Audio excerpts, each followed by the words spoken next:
Bonjour à tous, c'est Daniel, pasteur de l'Église biblique baptiste de Charleville-Mézières. Bon, j'espère que vous allez bien, j'espère aussi que vous êtes en bonne santé.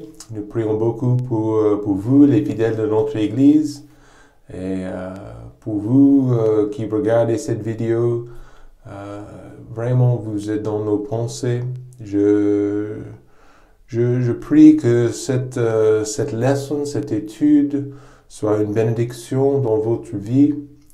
On va examiner en Éphésiens chapitre 2, versets 4 à 7, Éphésiens 2, et on va penser à un sujet qui est super important dans la Bible, la grâce de Dieu. C'est quoi la grâce de Dieu? On va examiner ça. Éphésiens 2, verset 4, la Bible dit « Mais Dieu qui est riche en miséricorde à cause de la grande charité dont il nous a aimés, lorsque nous étions morts dans nos fautes, nous a rendus à la vie ensemble en Christ. C'est par grâce que vous êtes sauvés.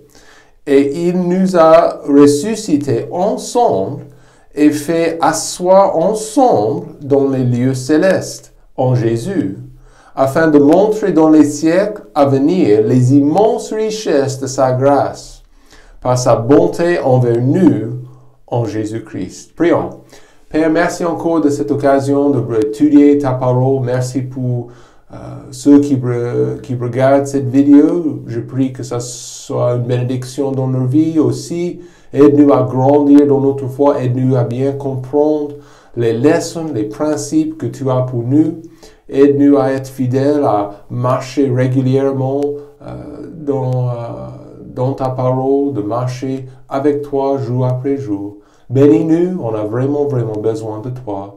Au nom de Jésus, je prie toutes ces choses. Amen.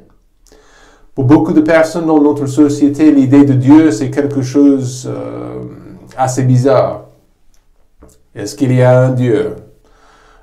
L'idée d'un Dieu tout-puissant, tout-présent n'est pas bienvenue. Beaucoup de gens ont cette idée de Dieu, cette idée que Dieu, qu'il est au ciel, mais il est là uniquement pour nous tourmenter dans cette vie. Ça, c'est une autre pensée de Dieu. Ou, s'il est là, il n'est pas assez puissant pour régler tous les problèmes qui existent dans le monde actuel. Mais évidemment, toutes ces idées, ces pensées sont fausses. En fait, Dieu est tout-puissant. En fait, Dieu il est capable de régler les problèmes dans cette vie, les problèmes du monde. C'est seulement lui qui comprend les vrais problèmes humains, les vrais problèmes fondamentaux, l'injustice, la dépression, les guerres, les suicides dans les foyers, les problèmes sociaux. Chaque problème trouve ses racines dans le problème du cœur. Et la dernière leçon en Éphésiens 2, nous avons bien traité le problème du cœur, le problème du péché. Ça arrive au début et ça continue le long de nos vies. Le problème du cœur, c'est vraiment notre péché. Nous avons vu que le cœur est loin de Dieu. Le péché, ça nous sépare de lui et de son but, de son intention originale pour nous. Dieu ne peut pas accueillir le mal non plus. L'idée que le péché, ça existerait au ciel, c'est contraire à la Bible. C'est contraire à ce que la Bible dit. Dieu est saint, il est juste, et il ne peut pas accueillir le mal, le péché. Donc, vous essayez d'entrer dans un magasin aujourd'hui où les masques, le port des masques sont obligatoires. Donc, qu'est-ce qu'ils vont vous dire à l'entrée? Ils vont vous dire, monsieur, madame, vous ne pouvez pas entrer sans masque. Donc, pour Dieu, il est saint. Il ne peut pas accueillir le mal, le péché. Il ne peut pas être présent avec le mal. Voilà pourquoi il a conçu le salut. Et on a tous besoin du salut parce que nous sommes tous pécheurs.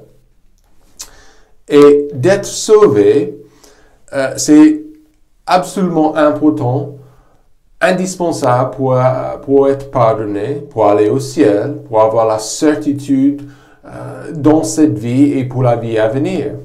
D'être sauvé est obligatoire. Comme les masques dans certains magasins, le salut est obligatoire pour connaître Dieu, pour avoir le pardon, pour aller au ciel après cette vie. Et aussi de comprendre le but de cette vie. Ma femme, on s'est mariés en 1999. Et son grand-père, il est au ciel maintenant. Ses grands-parents, les deux sont au ciel. Et il est décédé il y a quelques années, 4 ou 5 ans, je pense. Et en fait, il était membre de l'armée de l'air américaine pendant la Deuxième Guerre mondiale. Et ils sont partis et il était membre de ce groupe, si vous connaissez cette forteresse de l'air, le B-17. Et il s'appelait Walter. Et Walter, il était en dessus de cet avion dans le truc qui s'appelait une balle tourette. Et une tourelle boule. Donc, c'était juste une petite bulle en dessus de cet avion, cette forteresse. Et en fait, ils ont bombardé beaucoup de sites en Allemagne pendant la guerre. Et lui, il était en dessus dans cette boule. Évidemment, il avait beaucoup d'armes, les armes très très lourdes en dessus. Mais chaque fois qu'il a tiré, ça a pris des images et des photos des sites par terre. Et ils ont bien regardé, ils ont bien vu s'ils avaient réussi ou pas avec le bombardement. Il a vu également, quelle peur, il a vu tous les tirs de ses ennemis, des nazis, et les bombes qui ont explosé autour de son avion. À la fin de ses efforts, presque à la fin de la guerre, 1945, c'était le 25e, 26e voyage pour son groupe. Et en fait, un des ailes de leur avion a été touché par une grosse balle, une bombe, et ils sont tombés. Et lorsque c'était en train de descendre, évidemment, ça serait un peu compliqué pour sortir de cette boule. Il était super serré dans la boule. Et il y avait un ami qui l'avait promis, je vais t'attendre pour t'aider de sortir de cette boule si on est touché par une bombe. Et évidemment, Walter, il a essayé de sortir. Et évidemment, l'avion est en vitesse, en train de s'approcher à la terre. Donc, ils ont trouvé, et ils sont sautés de l'avion et ils sont descendus à la terre en sécurité. Mais le problème, ils étaient en Allemagne. Et ils étaient pris, le petit groupe des aviateurs, ils étaient pris par les nazis, ils étaient en prisonnier pendant quelques semaines. Mais il a raconté le jour quand les nazis les ont bougés. Ils ont exigé tous les soldats, les Américains, les aviateurs de partir vite. Mais ils ont pensé qu'ils vont nous tuer. Ça, c'était leur pensée. Donc, mais lorsqu'ils sont montés sur une colline et ils sont arrivés dans un lieu, ils ont vu des soldats américains.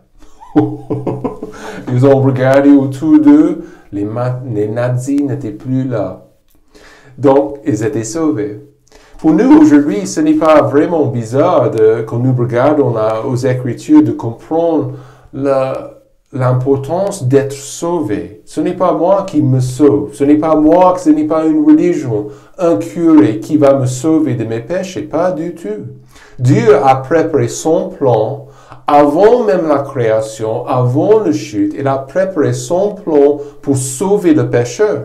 Il est capable, même en 2020, de pardonner chaque péché de votre vie. Pensez au pire, le pire des choses que vous avez commis, vous avez fait dans votre vie. Et n'oubliez pas que Dieu est capable de pardonner tout ça. Le sang de Christ, son sacrifice pour nous, est capable de tout pardonner. Notre situation était très désespérée. On a vu en verset 3 que nous étions en train de suivre nos convoitises. On n'était pas nature des enfants de colère. Verset 2, on a suivi le train de ce monde. Verset 1, on était mort dans nos fautes et dans nos péchés aux yeux de Dieu. Et notre situation était désespérée. On était mort. La Bible dit que notre situation était sérieuse. Mais Dieu, il nous a cherchés.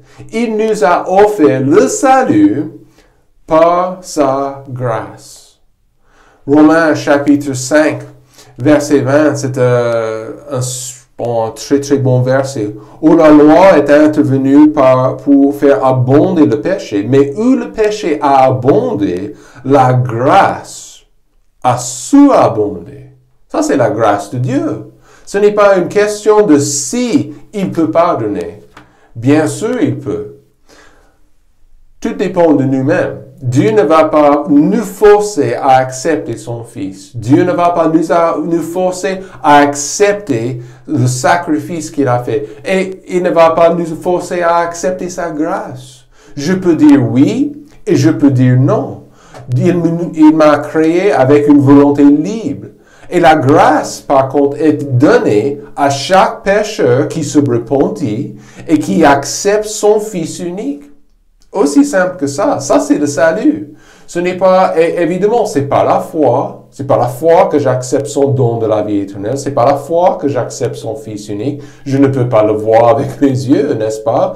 Non plus, je n'étais pas vivant il y a 2000 ans pour le voir attaché à la croix pour moi. Donc, la grâce n'est pas reçue par un curé, par une église, par une religion, mais c'est reçu de Dieu même. Dieu lui-même. La grâce, c'est de donner quelque chose qui n'est pas mérité. Évidemment, je ne mérite pas le salut. Je ne mérite pas le ciel. Je ne mérite pas le pardon. Mais Dieu, dans son amour, et on va voir ça, dans son plan de salut, il veut m'accorder sa grâce. C'est bien le salut. C'est un don qui est entièrement par la grâce de Dieu, donné, accordé par sa grâce. On ne le mérite pas. On ne mérite pas le salut. Nous sommes pécheurs. Par contre, nous méritons le jugement de Dieu. Ça, c'est ce que nous méritons, son jugement. Malheureusement, trop de personnes, ils refusent d'accepter la possibilité qu'ils méritent l'enfer. Si, on mérite le jugement. Tite, chapitre 2, verset 11, c'est car la grâce de Dieu pour le salut à tous les hommes a été manifestée. Ce n'est pas un mystère. Vous regardez cette vidéo, peut-être vous entendez ces nouvelles pour la toute première fois. Ce n'est pas quelque chose de nouveau. C'est quelque chose disponible et manifesté à tous. Peut-être ils ne sont pas intéressés de savoir. Peut-être les gens ne sont pas intéressés, mais vous regardez cette vidéo, vous êtes au courant. La grâce de Dieu est reçue par la foi et vous avez une occasion dans cette vie de l'accepter. C'est votre choix. Mais la grâce de Dieu est disponible à tous. La grâce de Dieu est disponible à tous. Voyez quelques petites points par rapport à sa grâce. Sa grâce est basée dans son amour. Verset 4, on a déjà lu Éphésiens 2, 4. Mais Dieu qui est riche en miséricorde à cause de la grande charité dont il nous a aimés. Donc, dans les 3 versets précédents, notre situation était misérable, très très désespérée. Mais Dieu, vous voyez ça? Mais Dieu, les premiers 2 mots de verset 4, Verset 1, on est mort. Verset 2, on suit le train de ce monde contrôlé par le diable. Verset 3, en train de suivre nos propres convoitises, nos envies, notre chair. Mais Dieu. J'adore et il y a beaucoup de versets dans le Nouveau Testament qui commencent avec ces deux mots. Mais Dieu. Désespéré, déprimé, mort, mais Dieu. Et sa grâce est basée dans son amour. J'étais perdu dans mes péchés, mais Dieu. Notre situation misérable, mais Dieu. J'étais en lutte pour aller en enfer, mais Dieu. C'est lui qui fait la différence dans cette situation. C'est lui qui fait la différence dans ma vie. C'est le miracle de cette histoire, mais Dieu. Christ est venu pour nous sauver. Amen. Il est venu pour nous chercher et pour nous sauver. Il l'a fait par amour. Ce n'est pas quelque chose qui est mystérieux. Il nous a aimés même avant notre chute, même avant notre création. Il a vu, même en éternité, il a vu qu'on aurait besoin d'un sauveur. Et par amour, il s'est donné. La Bible dit, on a le verset 4, à cause de la grande charité. C'est juste un autre mot pour l'amour, dont il nous a aimés. Son grande charité. OK? Sa grande charité. Je ne vois pas dans les autres religions aujourd'hui un amour de la part de Bouddha. Je ne vois pas une grande charité, un grand amour de la part d'Allah.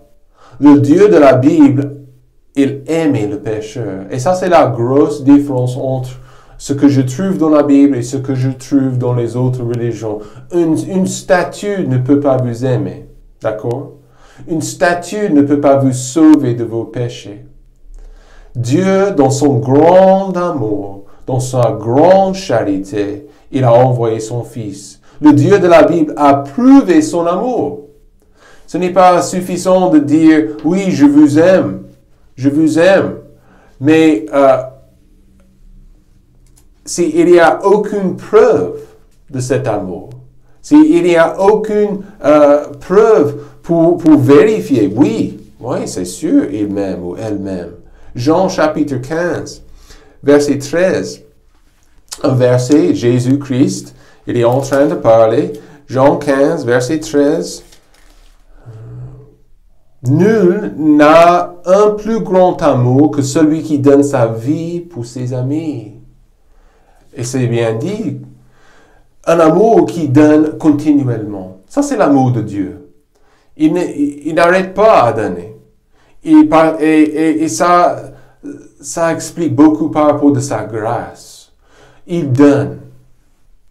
Même aux gens qui ne le méritent pas, il donne. Dieu a donné son Fils par amour. Notre salut est donné par amour. Cette grâce est donnée par amour. Un amour qui ne demande rien en retour. D'accord? Il y a des fois, peut-être vous avez reçu un cadeau et vous avez l'impression que quelqu'un, ils avaient envie de recevoir quelque chose en retour. D'accord? Et ça, ce n'est pas un vrai don. Si vous avez le sentiment que vous n'êtes pas aimé, la croix de Christ demeure comme le symbole d'amour éternel pour vous, personnellement. Donc, sa grâce est basée dans son amour. Numéro 2, sa grâce nous donne une nouvelle vie. Verset 5. On l'a vu, il est riche en miséricorde, en verset 4. Beaucoup d'amour, en verset 4. Lorsque nous étions, verset 5, lorsque nous étions morts dans nos fautes, Dieu nous a rendus à la vie ensemble en Christ. C'est par grâce que vous êtes sauvés.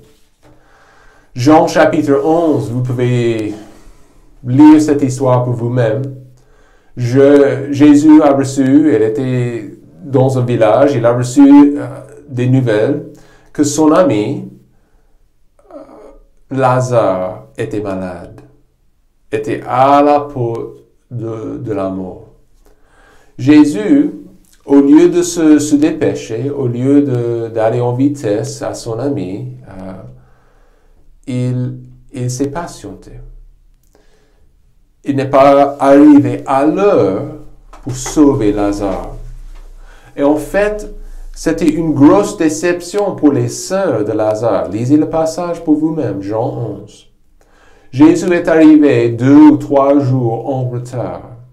C'était trop tard pour sauver Lazare. Lazare était mort. Il a été, même avant l'arrivée de Jésus, il avait été enseveli. En fait, il était arrivé et Jésus a dit, écoutez, il faut enlever la pierre de son tombeau. Et tout le monde a dit, oh, on ne peut pas faire ça. On ne peut pas faire ça. Et il pue. Et en fait, Jésus, après quelques minutes, et là, la Bible dit, il a pleuré avec les proches, les sœurs de Lazare, les autres. Mais Jésus a appelé Lazare de quitter le tombeau. Et qu'est-ce qui s'est passé à Lazare? Pour vous qui connaissez, vous connaissez cette histoire. Lazare, il s'est monté et il est sorti du tombeau. Toujours emballé avec quelques tissus, mais il était en vie. Et ça, c'est une grosse image, un miracle et une image d'une vérité spirituelle. Ce que Dieu fait, ce que Christ fait pour nous à l'intérieur. Ce qu'il peut faire pour chacun spirituellement. Le moment quand j'ai accepté Christ comme mon sauveur personnel, il m'a donné la vie nouvelle, mais la vie spirituelle. Je n'étais plus cadavre à l'intérieur. J'étais en vie, en relation avec Dieu. Voilà le salut, c'est quand la grâce de Dieu, ça nous souffle sa vie dans nos esprits. Et nous ne sommes plus morts, mais comme la Bible dit en verset 5, nous a rendus à la vie ensemble à Christ. Exactement comme Christ a été ressuscité d'entre les morts, spirituellement, à l'intérieur de ma vie et de mon cœur, je suis rendu à la vie, une nouvelle vie. Et c'est entièrement grâce à sa grâce, d'accord? Sa grâce, la grâce de Dieu, sa grâce nous donne une nouvelle vie. Les anciennes choses sont passées. Voici, toutes choses sont devenues nouvelles. Romains chapitre 6, verset 4. La Bible dit, de même, comme Christ est ressuscité des morts par la gloire du Père, c'est de même nous marchions, nous aussi, dans une vie nouvelle. C'est exactement ce qu'il fait pour nous au salut. Il nous accorde sa grâce et il établit sa vie en nous. Romains 6, verset 11. Vous aussi considérez-vous comme morts au péché, mais vivants à Dieu en Jésus-Christ, notre Seigneur. Aux yeux de Dieu, on vit. Nous sommes en vie. Et il nous accorde cette vie par sa grâce. Sa grâce, troisièmement, nous donne une place d'honneur. Sa grâce nous donne une place d'honneur, verset 6. Et, Éphésiens 2, 6, et il nous a ressuscités ensemble. Mon identification avec Jésus, mon identification avec sa crucifixion, ma foi en lui, et aussi mon identification avec cette résurrection et cette nouvelle vie. Il nous a ressuscités ensemble et fait asseoir ensemble dans les lieux célestes en Jésus-Christ. Une chose que j'adore dans ces versets, c'est que c'est fait ensemble. On n'est jamais séparé de Jésus-Christ. Vous m'écoutez?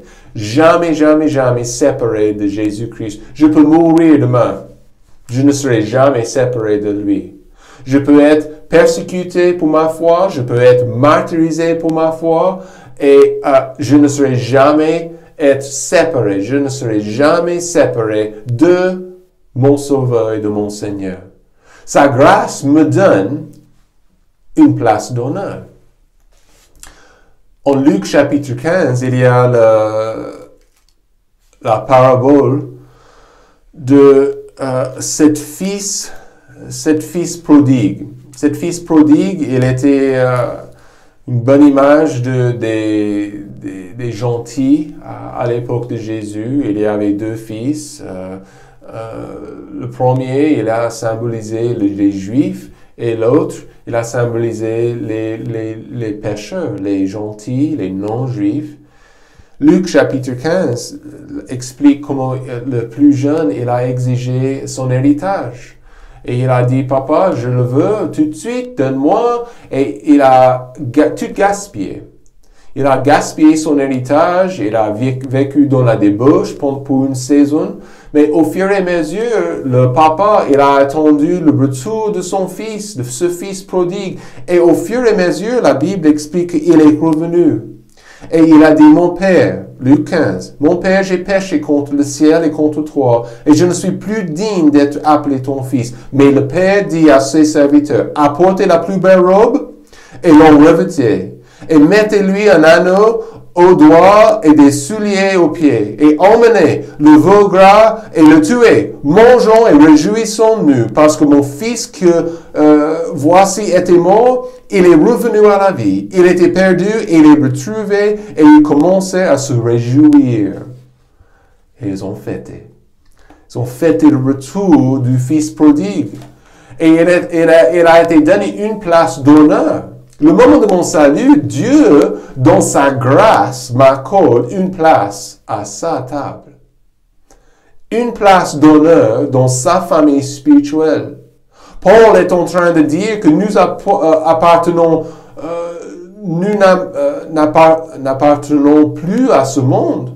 Nous sommes co-héritiers avec Christ. Nous sommes membres de la famille de Christ. De s'asseoir avec lui, c'est une place d'honneur.